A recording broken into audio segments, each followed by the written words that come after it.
Good afternoon and welcome to our latest installment of the GIBS Flash Forum, where we focus on having conversations with CEOs that are making an impact in our context, in our country, and on the continent. Today, I'm joined by somebody who I think is best introduced in numbers as opposed to in words. So I'm going to start with a few smaller numbers. However, they are very important numbers. 23 being the number of manufacturing sites that the CEO is in charge of. 50 being the countries in which his organization has sales and marketing offices. 150 being the countries supplied with medicines by this organization. 33.7 billion rand being the latest number that is published in terms of revenue as of December 2020, and 9.6 billion rand being the earnings before interest, depreciation, tax, and amortization. Put it in context, 5 years ago or thereabouts, 2013 that is, so it wasn't quite 5 years ago, a little longer than 5 years ago, about 8 years ago, that number was 5.9 billion rand. So we are talking about an organization that is extremely entrepreneurial, that is extremely innovative, that is making a huge impact on the global stage. So ladies and gentlemen, allow me to welcome one of my favorite CEOs in South Africa, Mr. Saad. Good afternoon, Stephen. Good afternoon, Morris. Good to be with you. And thank you. I'm glad you didn't go before 2013, because a little bit before that we were on zero. So. But then again, Stephen, that is the journey of an entrepreneur, isn't it? Where you have to believe in your business and you make some mistakes early on, but you learn from those mistakes very quickly. So before we kind of talk about Aspen today, I thought we might want to reflect very briefly on the journey, let's say from 2013 to 2020. Here I'm talking about before COVID. What was the plan that you had in mind for Aspen Group? Yeah, so we had built a strong, largely generic business in South Africa and Australia. And we built leading positions in those two economies. I think South Africa, we might have been 1 in 5 of every product dispensed, and Australia not very different, maybe 1 in 6 or 1 in 7. And so we built these leading positions, and we started to branch into Latin America and some other territories. And we said to ourselves, okay, what works in our business and what doesn't work for us, and where do we want to be? And we decided that to be a player in pharmaceuticals, we had to globalize our business, because economies of scale with where manufacturing was going, etc., required big global footprints, because the regional footprints were not going to give us you're not going to meet the ambitions we wanted. So that was when we decided we would look at our strategy to globalize, which is what we did. But we also, halfway through it, had another change when we thought, well, what products and what formats we want to be in. So help me to understand how the change in that was introduced by COVID. Firstly, at a strategy level, then we're going to go slightly lower. To kind of review your strategy, and where does that put you in terms of your plans? Okay, so we decided we wanted to get into a sterile space, we wanted to be differentiated sterile. We felt the generic space had a risk of, remember, generics were all the rage, and there was a risk of being commoditized, and we had a decent footprint in infant milk formulas, but we were concerned that although people were really excited about what could be done in China, we didn't know that we had the footprint or the capabilities to achieve what needed to be achieved. So we built our sterile platform. We bought products for sterile. Steriles are things that basically go into your blood, injections, even eye drops, and vial, the stuff that goes into vials and ampules. So this is what a sterile platform is. We identified the fact that if you look at our industry, the really big money sits with multinationals, and all the rest of the companies scrapped over a bit of a dry bone there. So we thought, well, okay, do we want to be scrapping there? Because that's largely where we were sitting, or do we want to continue our journey? We don't have research and development to spend, but how do we partner multinationals to be able to achieve that? And that became our journey. And, we become really well known for what we do in manufacture, our manufacturing footprint. We made things to the top quality and the top quartile of everything. And so we decided steriles was what we needed to focus on. It is one of the highest barriers is to get into steriles. And we decided that we wanted to exit infant milk formulas. And we couldn't understand why generics were so highly rated when there was a risk of commoditization. Well, we exited generics, and everyone shouted at us, of course, because there was a lot of the commoditized generic.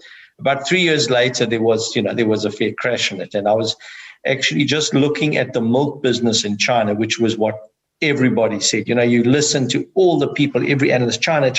And I just saw Reckitt Benckiser have sold their Chinese milk business maybe this weekend or last weekend. Something they paid 10.5 billion 10 billion pounds for. I might not have the numbers exactly right, but I think they're relatively close. And they've had to write off 8.5 billion. And that was only because we went to China, we had a look, we nearly bought a business for $1 billion, but I couldn't understand why the price in China was so much higher than the rest of the world. Why wouldn't it come down? And of course, there's every reason why it wouldn't. And this was all the rage, and the 1 kid to 2 kids. But the Chinese were also saying, hey, you better start making in our country as well. And so, I got really uncomfortable. And instead of going as a buyer of business, we ended up being a seller, which also caused a whole lot of noise at the time. So lots of noise. And then you add Steinhoff in the mix, and it was a really tricky situation for us. But we clung to what we believed in, which was to build a global sterile business, because we felt this what would give us longevity 10 years ahead. Yeah. So talking about Steinhoff, seeing that you've opened that door. Oh my goodness! I suppose there are 2 words that really upset you. One is Steinhoff, the other is Viceroy. So help me to understand how Viceroy influenced how you see the world, and how you felt you needed to present the story of Aspen going forward, so that people will have a better understanding. Because for what I saw, you became a lot more transparent. Not that you weren't transparent before, but you became a lot more transparent as a consequence. What else did you learn? Yeah, it was really, I wouldn't wish that time on anybody in a public figure or space in our position. It was a really difficult time, because from an Aspen perspective, we were in the midst of a strategy and a major strategic shift. And we, at the point when Steinhoff broke, we had a few issues that we knew our debt was going to become higher, because we're building facilities and we had deferred payments to make for these platforms we built in steriles and products in both thrombosis and aesthetics. So our debt was only going one way from the point that it hit. And, who in the right mind, you can prepare for macro factors. The rand might depreciate. There might be political turmoil in South Africa or the countries you deal in. But the one thing we hadn't really prepared for was that a furniture business that sells chairs and tables and couches in the western part of the country would influence the way people saw a drug company business, a pharmaceutical business on the East Coast. And we had all these horrible comparators about, there's charismatic CEOs, really problematic. And so you don't mind dealing with the facts to say, listen, the financial impact on Steinhoff is very different to Aspen. Aspen has never issued equity. You can hide a multitude of sins you issue equity, because effectively you're catching shells. But Aspen has only issued debt. So it's very clear what would happen. Oh, but look at the return on investments on Steinhoff. I said, all you know for sure is, yes, they made acquisitions, but please don't compare the return on investments, because the numbers were fraudulent. But, you can deal with it at that level. But then it went to another level. And I think this was the most disturbing part. I'd go onto a CNBC Africa video, and someone would say to me, is it true that you bought Marcus Jooster's horses? Now, I mean, I thought, now, should I really be answering this? You say, no, why should I answer this? It's personal. And then you realize, if you go into your transparency point, if you don't, people will think there's something to hide. So I thought, well, how do I answer? So actually, my answer was, if you knew me well enough, there's more chance I buy a rhino than I buy a horse. But this is a level, Maurice, that you end up dealing with. And it really isn't fair, because people then, there was another layer that follows, so people make money out of share prices that go down. And these people that score out of these things. And you are now an open target, completely vulnerable, because you can't change your debt situation. In fact, it's going to only be worse. So you put your head down and you say, well, how do I defend this? And you try and you talk and you try and tell people that you do this. And then, of course, they will say, oh, by the way, there's a report coming out on Viceroy, and your share drops by 20%. And you say, well, where's the JSE to help me? Where's the FSB? And then you realize that the Steinhoff has shattered everybody, that you're going to get no support from anywhere. And so you think, well, okay, I get the presentation. I said, the last time I knew about Viceroy, I had it with a Coke. I didn't know that it came in another form. You don't know how to deal with these just absolutely random things that come at you all at once. And then, you deal with it for a while and you tell people as much as you can, and they can believe you or not believe you. But, I can't sit here defending something that I'm not a part of. But it's a massive influence, because the public have a big investment in Aspen. I do have to be transparent and say these things, but there were irrational and illogical things thrown at us. And then as a team, we sat down and we said, okay, we've got all this noise around us. If you keep throwing a stone at every barking dog, we're never going to get to our destination. So what are we going to do? So we're going to go back to how we started Aspen and the way we've always run Aspen. And that's when, you've got to look at how you built the business, and it's around perseverance. And you say, okay, I'm just going to persevere, put our heads down and just forget about the noise and just do what we always do. And it's really just about, for us, it was really about doing the ordinary well. We just sit and ordinary well, one brick at a time. It's very unglamorous, but that's ultimately, you look at, oh my goodness, there's a building, there's a house there. Yeah. And it does take a little bit more tomorrow. So probably, if the one area that I will say is something that it takes in a situation is courage. You need a lot of courage in a situation like that. And you can learn courage. And we learned a tremendous amount of courage from being a small business, because literally we started with a little home in Greyville. We didn't have a factory or idea of a factory, and it was literally a little home. There were four little homes. We had our 4 little rooms, and we had a stock room. And so we built it from nothing. And when you're small, people easily stand on you and jump on you. So you learn the value of getting up off the canvas, because if you don't get off the canvas, so it's really not about how often you go down, but how often you get up. And that had been the hallmark of what we've done historically. And we said, let's just do this and let's just stick to what we've done. And then when I thought about that, and I thought, I was often sitting there, how did this happen to us? This is the most awful thing that could ever happen to a company that just so invested in South Africa, so proud to be South African, investing all this money in sterile manufacturing. You've got people shorting the share, talking about Viceroy, making money out of your demise, and making investors around you nervous, including your bankers who's going to watch your debt go up. So I thought, why would people do this? And I thought, you know what? Why are we sitting here whining and complaining? It was far worse in a small company. No one sits and worries enough about you to say, maybe we'll give you a preference share, or we'll try and put equity or whatever else they might offer. They close your doors.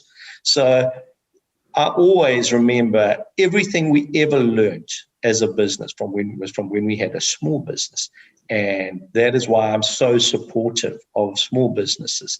And I always tell everybody in our business to act with absolute humility, because you can fall very far in life, and don't forget, where you've come from. And so I think we learned very important lessons in life, Maurice, but we drew from those experiences to get us through where we are then, to get us to where we where we are getting to now post-COVID. So they say all is well that ends well. At the time when Viceroy was coming after you, I think your debt was sitting at close to 38 billion.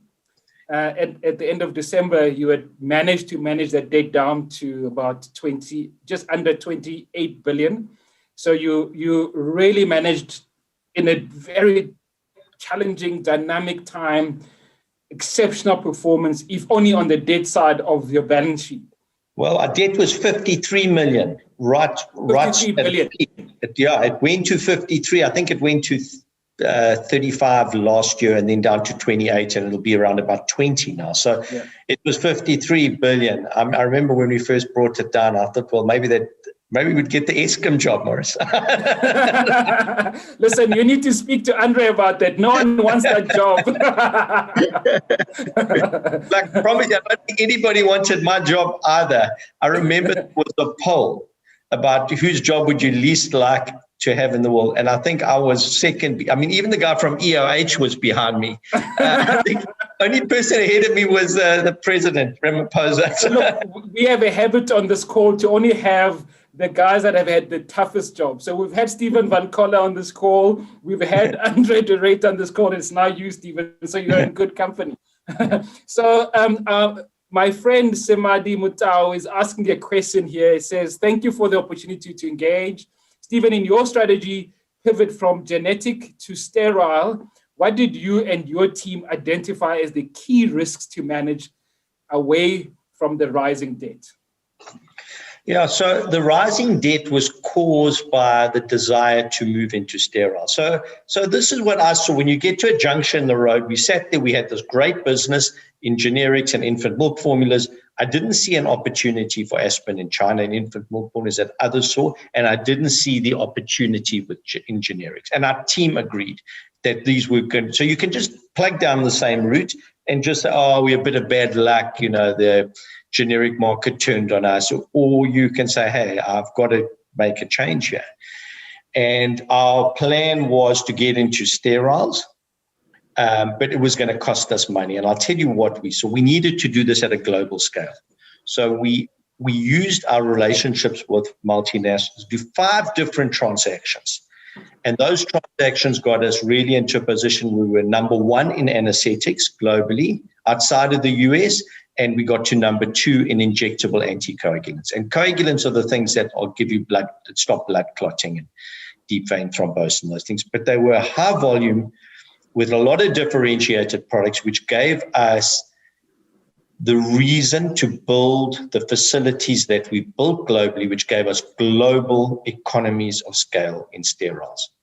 What I said at the time, and so this I said 5 or 6 years, so it's not after, 5 or 6 years ago, I said, please, Aspen is going to transform into a sterile business.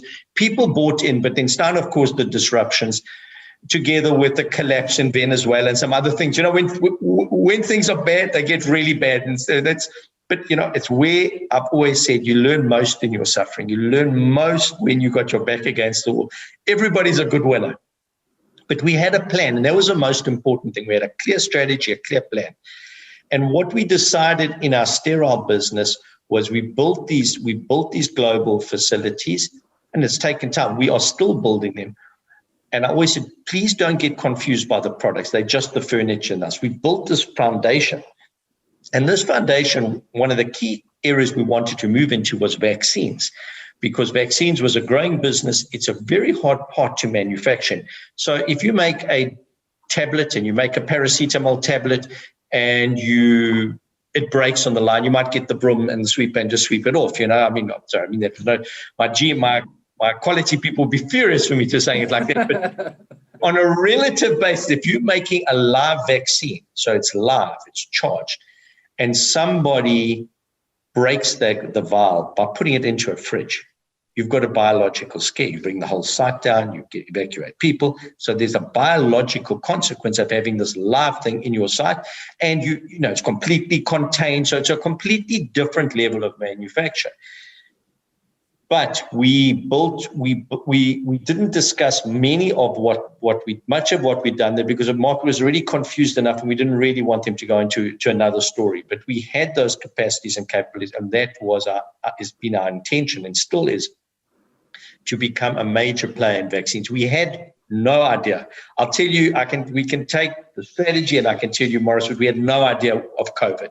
Lest you think we're Nostradamus here, we had no sense of Nostradamus. And so what happened to us in that period was the products that we were going to make, we had to slow down with because of COVID. So we couldn't get engineers. So we put machinery in South Africa, for example, and people from Italy couldn't come here because there was so much COVID in Europe and all the rest, and South African. So it's been hard to get people in here. And the people that sell you the machinery say, if you don't use our technicians, then you don't get a warranty. So I think, oh, this is really bad. But what did come along were the vaccines. So we had to accelerate. And we made steriles before, but we had to accelerate our plan for vaccines. And, I'm really, really proud of, our guys were, I think South Africans, not just Aspen, can be really, really proud of what's come out of what we've done in Quebec. And we haven't got imported talent. We got our guys out in New Brighton, Motherwell, Quebec itself. We've got local people that we have trained and worked really hard on and are passionate about what they do and are so excited. So we beat, going right back to the ARVs, every pandemic Aspen's been around. Go back to ARVs, we beat the Indians who didn't have patent protection or didn't have respect patent laws at that time to be the first company to get an ARV FDA approved. And we scaled our facility up so quickly. And that was our guys there. And then here they were. Bear in mind that the US and Europe had paid for a lot of the R&D. So people were putting all their factories and the build-up in factories into the US and Europe. But J&J started in the US and Europe and came to us. I think of the 9 or so manufacturers, we were 6th or 7th on the line. We came right to the front. We're the number 1 manufacturer, and we produced vaccines flawlessly from the first moment. And it just gave us so much confidence and gave all of the management a confidence, but a fantastic team that now everybody wants to be a part of us. And, we did if you look at what we did, I think it's 20 years ago, maybe it's close to 20 years ago for ARVs, it's not dissimilar to what we did now. We built, in layman's terms, a big house and we furnished a room or 2. But the big house had all the air conditioning needed. We'd done all the bricks and water. And so it was about filling the individual rooms and having that capacity. And we only filled 2 rooms in that house with the capability to make vaccines. But we can take that to 5 rooms. But the incremental cost is low. Before we stay with the vaccines, because I think a lot of the 120 odd people that are on the call want to hear a lot about the vaccines, let me respect 2 thoughts. One is from Melusi Kubeka. The other really is about inside Aspen. So let's start off firstly with Melusi's question, who's saying, what were the human resources implications with the change in strategy from generic to sterile, both at manufacturing and sales and marketing side? Was it a reskilling issue, or did you have to bring in new talent to get a head start? So from a commercial point of view, we never, if we look in our South African context, we kept our base products, a lot of our base products, but we did have to bring in people to do steriles. It is a slightly smaller team because it's focused in hospitals, obviously, largely. So it's more focused than having to see thousands of doctors. Although there are calls to doctors, it is more focused than that. So yes, there was a need for extra people in that space. From a manufacturing perspective, we did have to bring in we had to learn new skills. So we had to upskill a lot of our people. And of course, people are employed to be on the lines. I will say that the people that we employed on the lines tended to be more qualified. We had to have more qualified people on the lines, just given the nature of the machinery that was required. I suppose, Stephen, what I think Melusi is also interested in is how do you manage the portfolio mix between a skill set that was driving generic and a skill set that is not driving sterile? How do you manage that shift? And is it just an additive, Or is there some contraction that happens in another area? And over what time period are you talking about these changes taking place? Okay, so from a manufacturing, we didn't have much change because in our South African business, and our Australian business, because a lot of the products that were commoditized, we licensed in from India. When you're competing with India and being supplied with India, it's not a great business model sustainably, Morris. So that was a lot of the license process. It had limited impact there because a lot of those products were commoditized and simply sold on price or in a basket of products. There weren't a lot of calls specifically made. You'd almost say, they've got product A, we've got product A as well, but we're calling on you. So it didn't require a massive restructuring of the overall business and portfolio. It did require that's South Africa. In Australia, it did require quite a big change in some of our sales footprints, where we had to, when we exited some of the products, some of the people went with those products. Even in South Africa, some of the people where we exited products went with the products, but mainly in Australia, people went with the products. And we had to employ different skills to go into a hospital environment, people who had skills in that particular space. Yeah. So the question I wanted to get, I hope Malusi is happy with that response, was all the businesses in the world clearly had to rethink about how they manage their people and how the people showed up during the early stages of the COVID pandemic. I'd be very interested to understand, beyond the obvious of putting people that can online, and then obviously you are part of the front lines, therefore you're essential service. Beyond the obvious, what did you learn about your people, and what surprised you, and how did you support your people through this COVID shift that was taking place in the workplace? So we learned so much during COVID, and sometimes things that you might have been cautious to do, you get more confidence because you're forced to do it anyway under COVID. So I'll talk to you about commercial.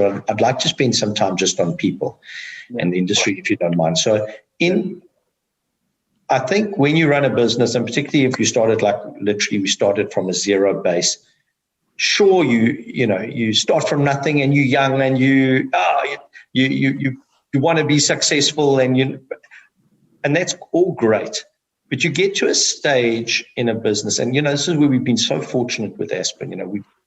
Is that yes, material success is important. Of course, we saw what happened. People think you're not going to have material success, but it can't be the purpose of why you run a business and why you do it. So this, for me, is the most critical thing, and you get tested in times like COVID.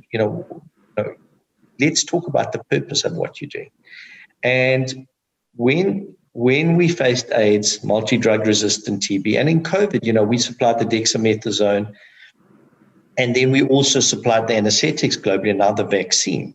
I mean, we're a little company in pharma terms, but, we played a massive part in the pandemics. But, there were people who could have stayed at home in our facilities everywhere around the world. And if you remember in the Eastern Cape, we had a very high spike in jumps, and sometimes we had 30% of people off work. But we just managed to keep the factory doors open because people were so committed. They could have stayed at home. So everybody in the office job, so I said to guys, yeah, it's fine. You all go home. You're working from home. All look very nice. But those guys in the factory, they were there to keep the doors open. They could have closed. They could have all left and said, we don't want to be next to this person. But they hung in to deliver medicine. So you learn a little bit. You can talk a good story. You can talk about passion. You can talk about commitment.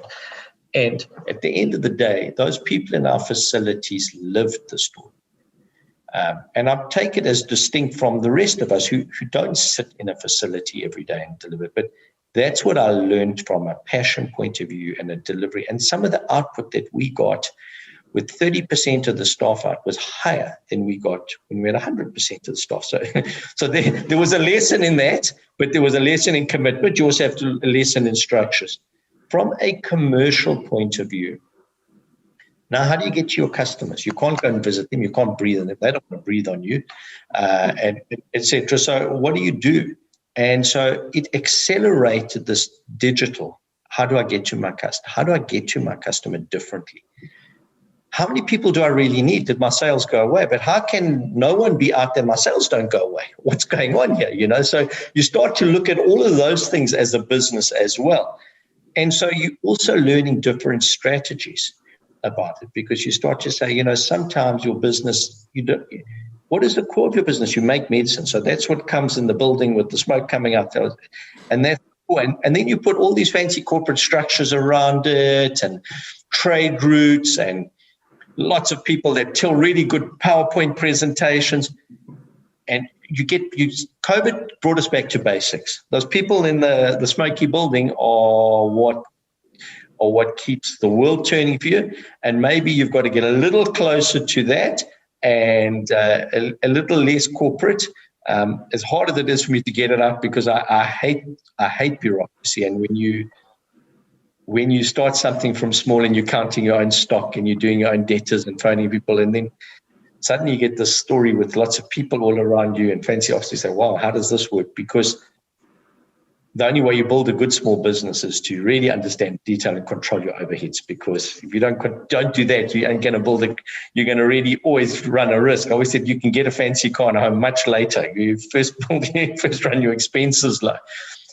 And then you realize that, you know, you've lost something along the way. And it took something like that just to bring us back to our roots and to really look at our business and say, what do we actually need in our business, rather than, you know, what sounds good.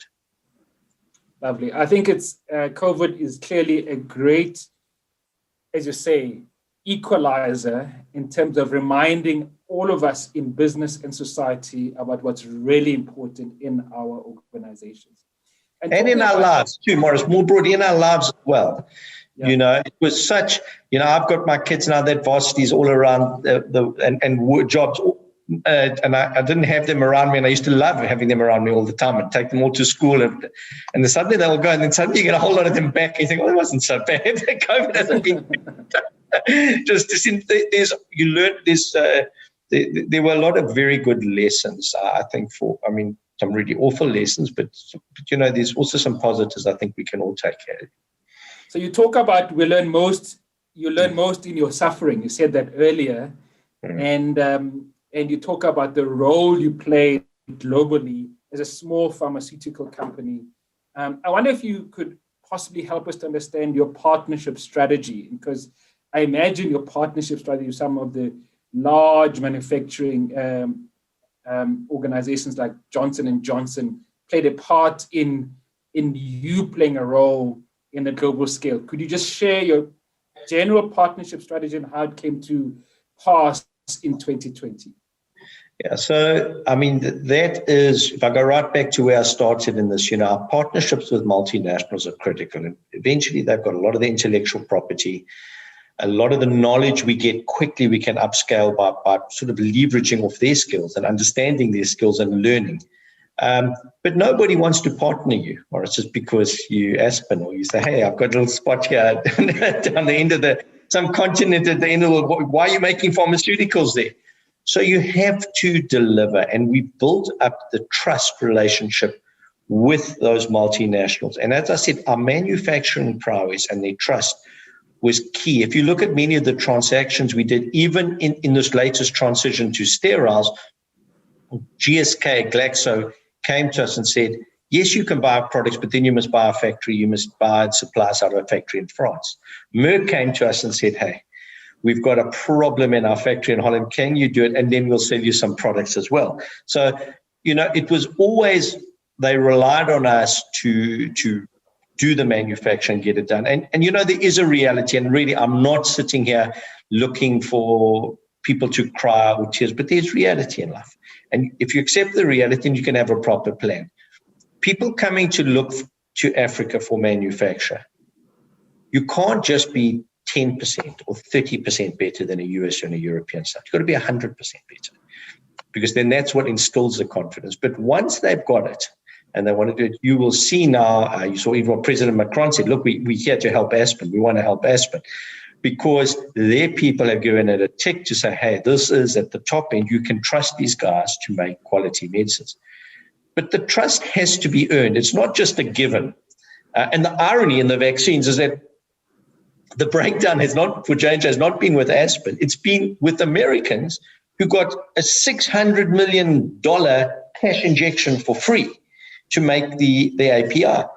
But no one bothered to look very closely there. They're all too busy looking at us. But we know that. It's been the rule of the game all along. But we've built up that credibility and trust. So those partnerships start very slowly, small steps, but then you have to deliver. It's like anything in life. You just have to deliver on that.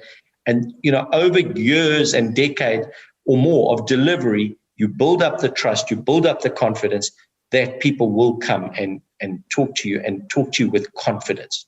And it's really great. I remember, I won't mention the multinational that came there, was Swiss-based multinational. We can guess. Then I said, just so that you didn't think it was anywhere else, it was Swiss-based. Well, they come there and they came to look at you can't make ARVs in Africa, can you? And they came down, and the one guy talked to the other guy on the line, and he said, gee, this is better than anything we've got in our facilities. I think I gave him a nudge. But the guys on the floor came and told me this. And that's what you have to do. I mean, and Swiss are great with machinery and all of those good things. And it's a very big multinational. But we didn't cut any corners on quality. We didn't. But we had to always be cognizant of affordability, because that's what we stand for. We've got to be able to supply the masses. And so how do you get that to match? Well, we had a lot of theories, and when we first started in solids, it was sort of factories were closing all around us. Everything was going to India, and your best is and people say, oh, you can't trust the Indian manufacturer. And I thought, well, sure, that doesn't last long. People quickly default to the lowest price, so you shoot across there. Because you can either see no evil, speak no evil, hear no evil, you go and meet evil itself, So and we went to see where our competitors were doing. And, we came up with a simple strategy. What we realized, we couldn't, they'd make 500 million tablets, and we realized that we couldn't even open the factory door. Forget about labor costs and be at the same conversion cost as them. So, particularly with the quality standards we want to do. So, but we worked out if we could get to 2 or 3 billion or 4 billion tablets, we get economies of scale through the volumes. And that's what, those are the type of things we did. We always said it was critical to have economies of scale. You can't have a great little factory. You've got to have a great big factory. If you want to compete globally, you need a great big factory. And that's where it goes back to, you need a little bit of courage to make those decisions in life. So we're going to move as we're getting closer to 3 o'clock to talking about the vaccine. But allow me to launch our first poll, because I'm sure, like most of us, there's this vaccine hesitancy. So let me see the 120 odd people on the call. If we can first please launch our first poll, Asogran, and ask you to please answer quickly. We'll give you 15 seconds or 20 seconds to go through it. And whilst we're thinking about it, Stephen, I'm going to ask you to maybe do us a favor. Speak English, not pharmaceutical, and tell us API. What do you mean? What is API? and when you spoke about the manufacturing challenges in the US, what is driving some of those? So in the meantime, guys, please answer, and I'll come back and we'll consider the responses. Sure. So you've got what goes into a medicine. So there's the stuff that makes it work, and that's an API. That's active pharmaceutical ingredient. It's called drug substance in America, for example. So that's if you're thinking in Coca-Cola, that's the sort of the magic stuff that they send in a can to somebody as a bottler here. The bottler then mixes it and might add sugar and whatever else goes into the stuff, or whatever the preservatives they put in, shake it all up, fill it in a can, bottle it, put it, and send it out. See that as the magic ingredient in the vaccine. We receive that ingredient from the US and now also Europe, and that ingredient comes frozen. So it's absolutely frozen.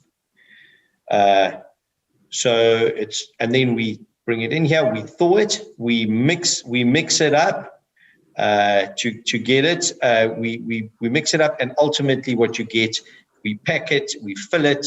We fill it first. We do visual inspections. That's robots checking that everything, it's the right height, everything works. It goes, it's packed, it goes to the laboratory, it all gets tested to make sure it's fine. That's called formulation and filling. So the first part is the drug substance that we receive. So what went wrong?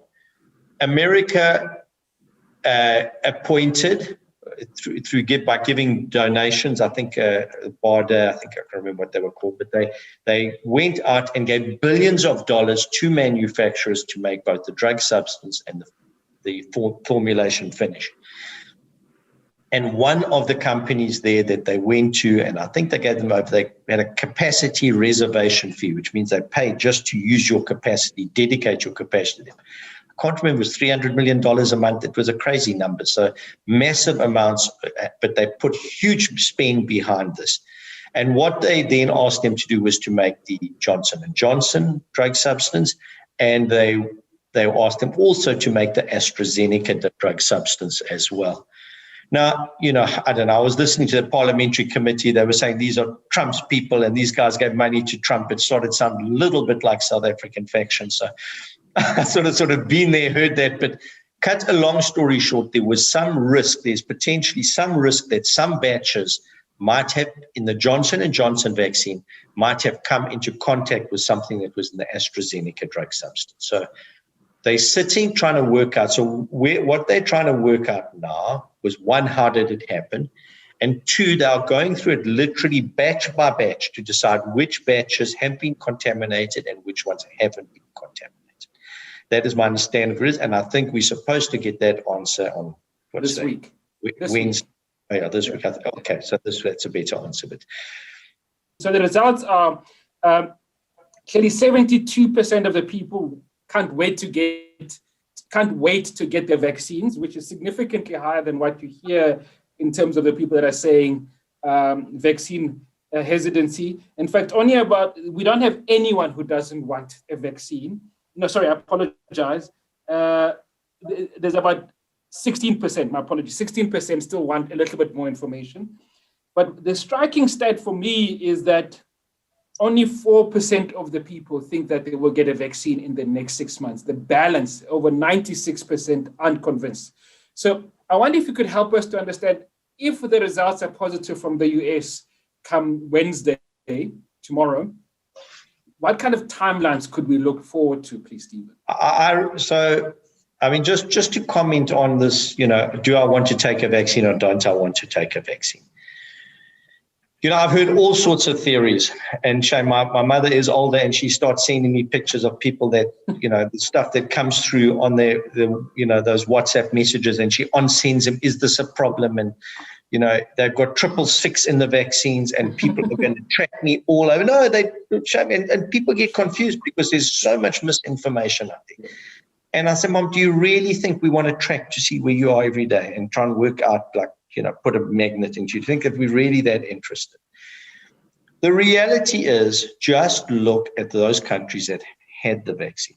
No, you won't get the clinical results. Basically, nobody goes to hospital if you get a vaccine, and you've had it for 28 days, I think it is, before COVID.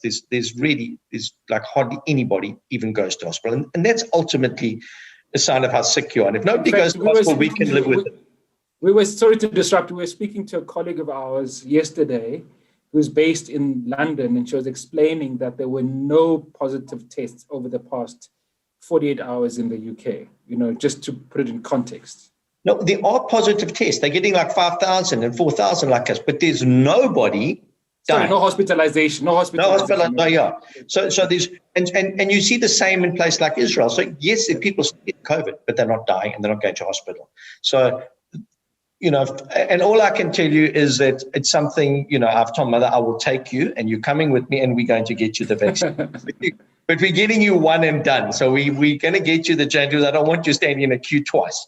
Yeah. In terms of people saying, when will I get my vaccine? So let's understand that this contamination was over a short period and affected only a certain number of batches. Once we get this clear, we are also getting the drug substance from Europe and etc. So if anything, it will be a little delayed.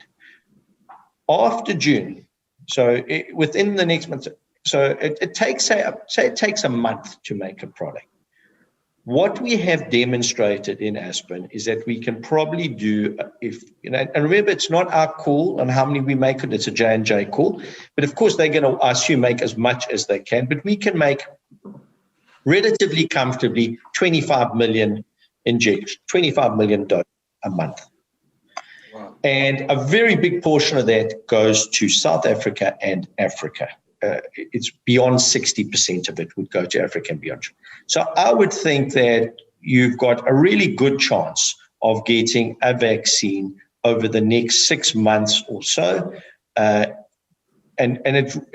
If we get some positive news out of the FDA now and J&J, we'll be in a better position to get immediate access.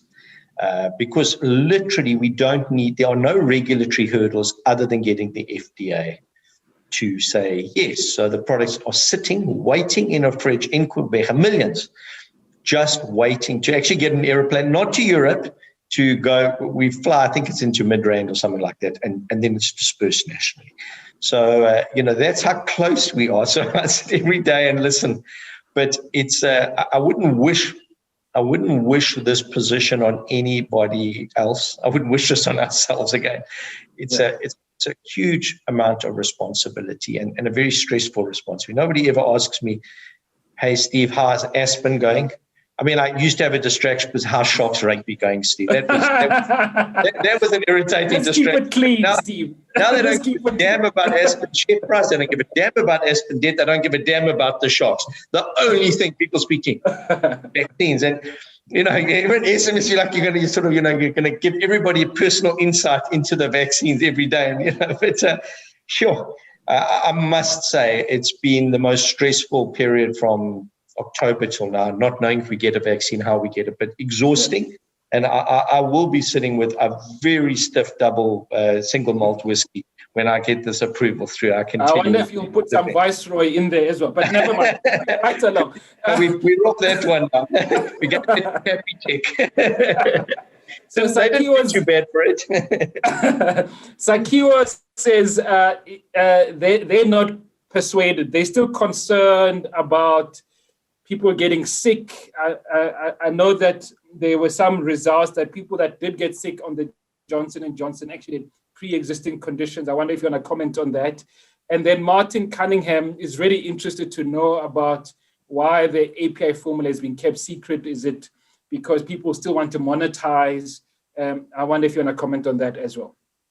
Okay, so, I think when you stimulate someone's immunity, there's two levels of sick. When you stimulate someone's immunity, you will find most people tell you for 24 to 48 hours after the vaccine, they felt feverish or whatever else. And it's because your immunity has been pumped up.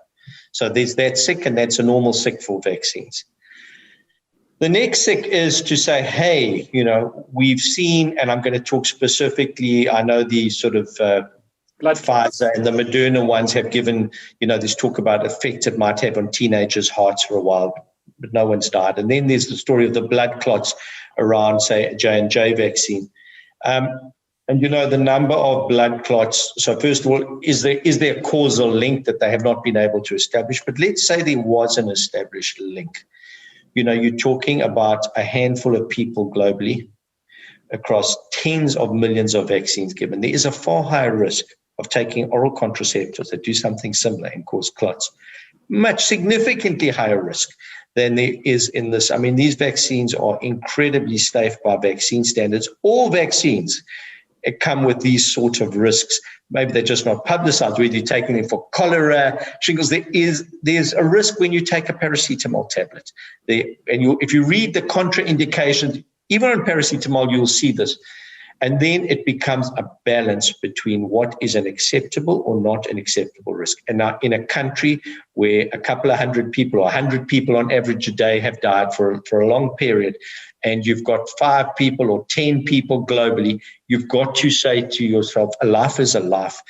We're not going to get this, it might not be 100% right, but gee, we're getting very close to 100% right.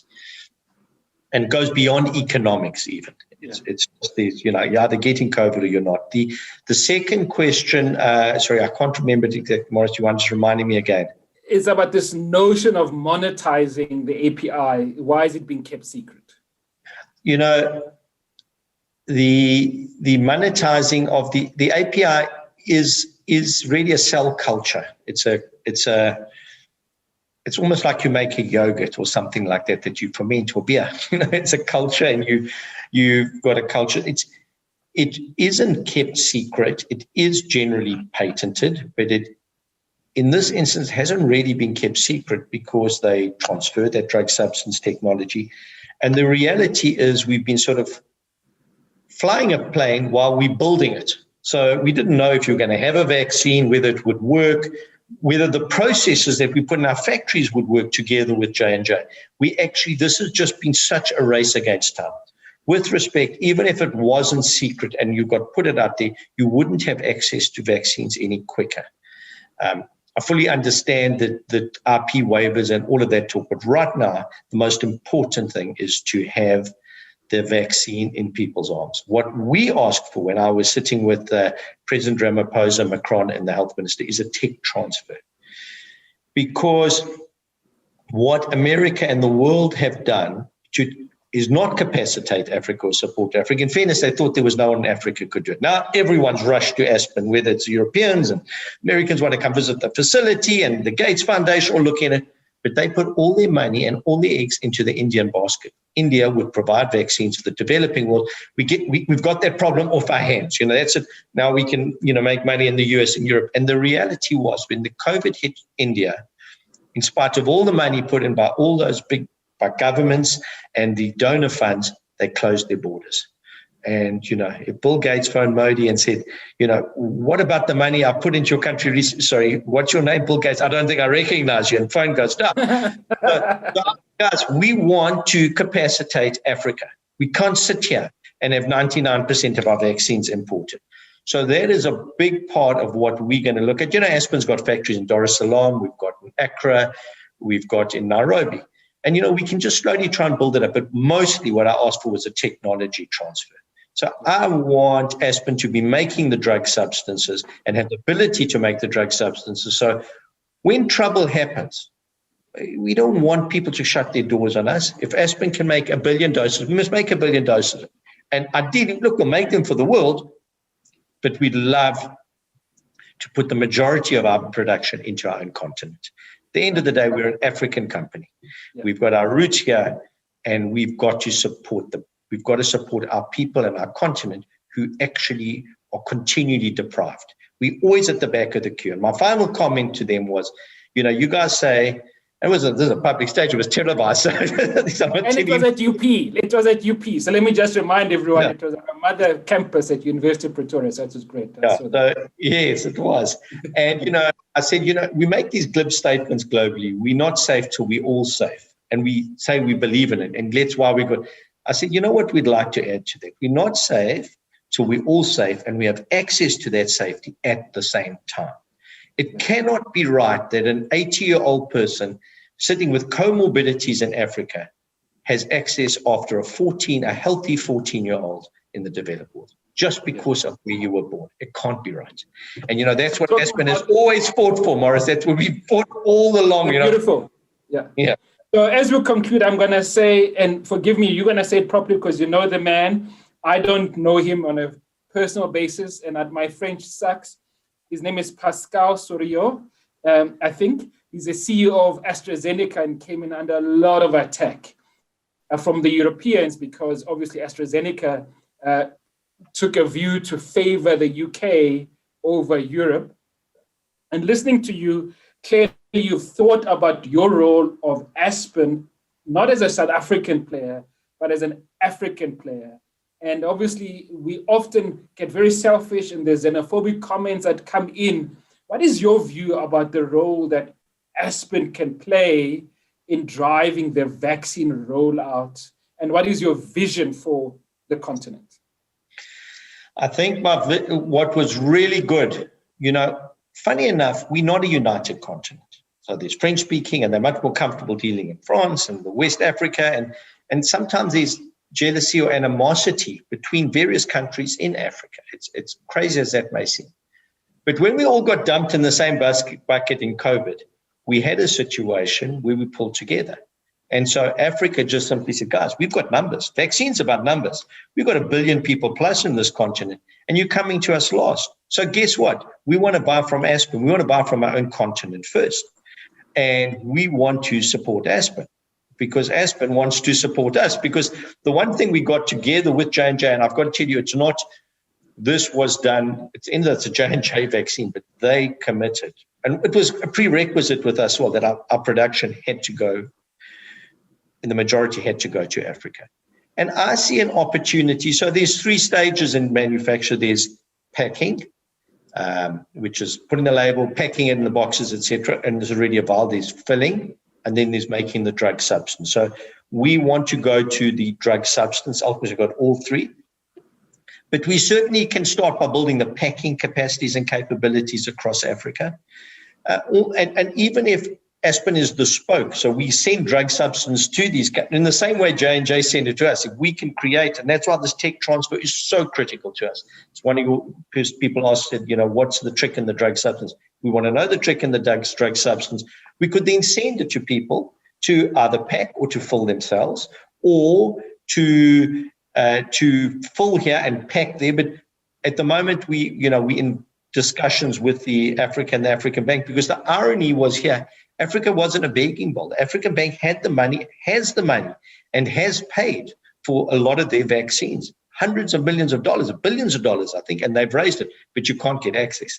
So now they're saying, we've got the money, we want to support our own. And we in turn have got the capacities and competencies. We proved it to ourselves now. We weren't 100% sure as little as a year ago, but we've got it. And we've got a capability, and we can work. And we've got good friendships and relationships with the multinationals who are important here. Nobody wants to see Africa suffer. That's what's clear to me. But at the same time, you cannot logically, I'm a realist, you can't ask people to export product to other countries before you've got for your own. So best you create your own capacities. Simple, Morris. God helps those that help themselves. So best we work out how we help ourselves here. So on that note, one of the best numbers I heard today said you can manufacture 25 million a month. Awesome. So I want to test you. I'm going to close out with a number and ask you, what does it mean to you? And that number is 4, Stephen. 4. It's not golf. It's closer to home. It's got something to do with children. Oh, yeah. I've got 4 daughters. 4 daughters. And the reason you caught me is because I always say to my people at Aspen, you cannot have, if you want to focus, you want to achieve something in life, you need to focus. And you can't focus, because I'm only African, and I say this to my guys overseas, I can only focus on the big 5. So I've got 4 daughters and a wife, and that for me is focus enough. But 5 priorities, but that's it. So that's it. I've got the big 5 in my own house. And, I'm a bush guy, but I will shift the question and say, I'm a rhino guy.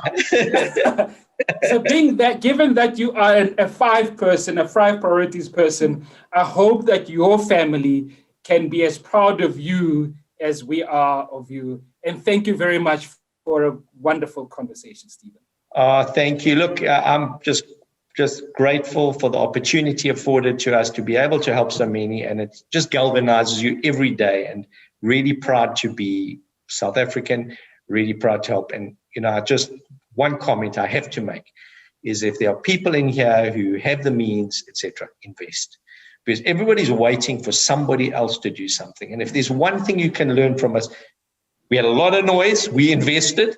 And all of those people that were unhappy with us, they don't have to like us, but they can be appreciative when they get their vaccine. They can still say, put a sell on Aspen. But I think if we invest, we create opportunities, we create jobs, and it becomes a self-fulfilling prophecy. That is the trick. Everyone's waiting for someone else to invest. Don't wait. Put your head down, invest, and we can really make South Africa. South Africa has got such potential. Like dealing in lots of countries that in the developed world, there's no growth. There's no ability to grow. Here we can get massive growth, but then we have to. And I understand the issues. I understand government. Believe me, I sit with all of it. electricity, but if we can just have the confidence to invest, we will be in a situation where we can add to this country. And we've got so much to live for and so much to be proud of. Namaste. Thank you so much, Stephen. Thank you.